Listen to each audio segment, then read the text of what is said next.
ایک ایسا نام جسے سنکر انسان کے روم روم کھڑے ہو جاتے ہیں، ایک ایسی شخصیت جو انسانیت کے آخری امتحان کا سبب بنے گی۔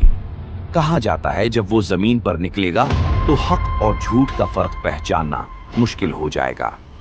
وہ دنیا کا سب سے بڑا فتنہ ہوگا اور شاید اس کے قدم اب زیادہ دور نہیں، کیونکہ دنیا میں جتنے بھی فتنے آئے ان میں سب سے بڑا فتنہ ہوگا دجال۔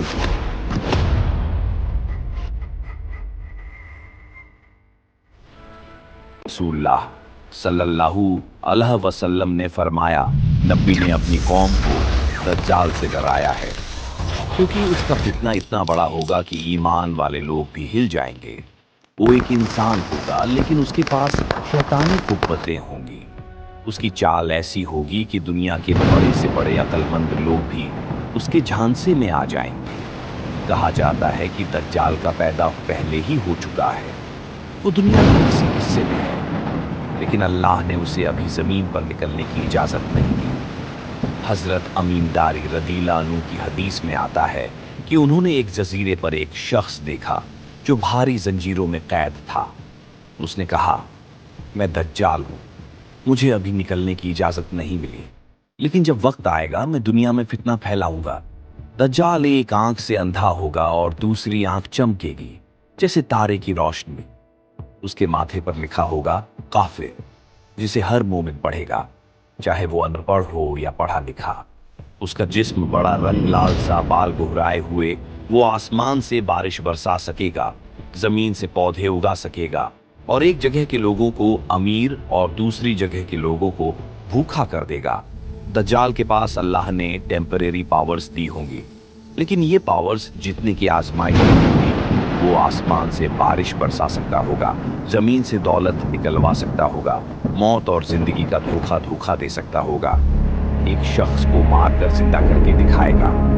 اس کے پاس جنت اور جہنم جیسا پریوجن ہوگا، جو لوگ اس کی جنت میں جائیں گے اصل میں آگ۔ رسول اللہ صلی اللہ علیہ وسلم نے فرمایا، اس کے ساتھ آگ اور پانی ہوگا، لیکن اس کا پانی آگ ہوگا اور آگ پانی، یعنی دجال کا سب سے بڑا ہتھیار دھوکا اور ایلوژن ہوگا۔ جب ظلم اور فساد پوری دنیا میں پھیل جائے گا تب ایک شخص ہوگا امام مہدی۔ وہ مدینہ میں پیدا ہوں گے اور مکہ میں ان کی پہچان ہوگی۔ ان کے زمانے میں لوگ ظلم سے تھک چکے ہوں گے اور امام مہدی امن اور انصاف قائم کریں گے۔ وہ مسلمانوں کے لیڈر بنیں گے اور دجال کے آنے سے پہلے دنیا کو ایک کرنے کی کوشش کریں گے۔ جب دجال نکلتا ہے تو امام مہدی اور ان کے ساتھی مدینہ اور شام کی طرف چلے جائیں گے۔ اس وقت دنیا میں جنگ کا دور ہوگا اور اسی جنگ کے بیچ دجال اپنا ثبوت کہے گا۔ وہ کہے گا، میں تمہارا رب، اور جو اس کی بات مانیں گے انہیں سکھ اور دولت ملے گی، انکار کریں گے انہیں بھوک، پیاز اور موت ملے گی۔ اس وقت مومنین کے لیے یہ سب سے بڑا امتحان ہوگا، کون حق پر رہے گا اور کون دنیا کے لالچ میں گر جائے گا۔ جب دجال کا ظلم اپنے چرم پر ہوگا تب اللہ تعالی حضرت عیسیٰ علیہ السلام کو آسمان سے اتاریں گے۔ وہ دمشق یعنی سیریا کے ایک سفید مینار کے پاس نازل ہوں گے۔ ان کے دونوں ہاتھوں میں فرشتہ ہوگا اور ان کے چہرے سے نور ٹپکے گا جیسے صبح کا اجالا۔ ان کے کپڑوں سے اتنی مٹھاس اور خوشبو ہوگی کہ کوئی ان کے پاس آئے تو محسوس کرے گا۔ حضرت عیسیٰ علیہ السلام نماز کے وقت امام مہدی کے ساتھ ملیں گے اور امام مہدی ان سے کہیں گے کہ آپ ہمیں نماز پڑھائیں، لیکن عیسیٰ علیہ السلام کہیں گے، یہ امامت آپ کے لیے ہے، کیونکہ یہ امت محمد صلی اللہ علیہ وسلم کی امت ہے۔ پھر وہ امام مہدی کے پیچھے نماز پڑھیں گے۔ نماز کے بعد وہ دجال کی طرف نکل پڑیں گے۔ حضرت عیسیٰ علیہ السلام دجال کا پیچھا کریں گے اور وہ فلسطین کے پاس جا کر ملے گا۔ جب دجال عیسیٰ علیہ السلام کو دیکھے گا تو اس کے جسم سے پانی نکلنے لگے گا، جیسے نمک پانی میں پھولتا ہے۔